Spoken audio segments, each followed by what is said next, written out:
জেলায় প্রত্যেকটা দলের এমএলএদেরকে আমাদেরকে প্রেজেন্ট থাকতে বলেছিল। আমাদের জেলা শাসক ছিলেন, এডিএমরা ছিলেন, আমরাও ছিলাম। সেখানে পরিষ্কার নির্দেশ আছে, কোনো এই 1,20,000 টাকার যেটা বাংলার বাড়ি কেন্দ্র সরকারের, যেটা প্রধানমন্ত্রী আবাসন যোজনা, তখন 60% কেন্দ্র সরকার দিত, 40% রাজ্য সরকার দিত।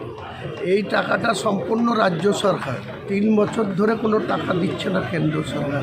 তাই বাংলার বাড়ি নাম দিয়েছে, 12 লক্ষকে দেওয়া হয়েছে। আরও মুখ্যমন্ত্রী ঘোষণা করেছেন আরও 16 লক্ষ, জুন মাস 2024-এ 8 লক্ষ, আর 25 জানুয়ারিতে আরও 8 লক্ষ। সবাইকে বাংলার বাড়ি দেওয়া হবে। কোথাও 20,000 তো দূরের কথা, 5,000 টাকাও যেন কোনো তৃণমূলের ক্যাডারকে, পঞ্চায়েতের মেম্বারকে, কোনো বুথের নেতাকে কেউ না দেয়। এটা আমরা জোর দিয়ে বলবো। যে টাকা চাইবে টাকা দেবেন না, তারা বলবে যে সেকেন্ড কিস্তি পাবা না টাকা না দিলে, কোনো চিন্তা করার দরকার নাই। আমরা আছি, জেলায় বিধায়করা আছে, জেলায় ডিএম আছে, জেলায় ব্লকে ব্লকে বিডিওরা আছে।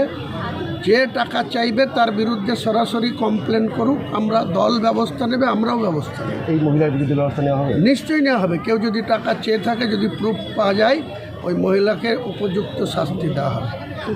কেউ তাকে অধিকার দেয়নি যে মাত্র 1,20,000 টাকা তার বাড়ির ছাদ করার জন্য তাকে দেওয়া হবে, সেখান থেকে কমিশন চাইবে, সেখান থেকে টাকা চাইবে, এটা কোনো মতেই বরদাস্ত।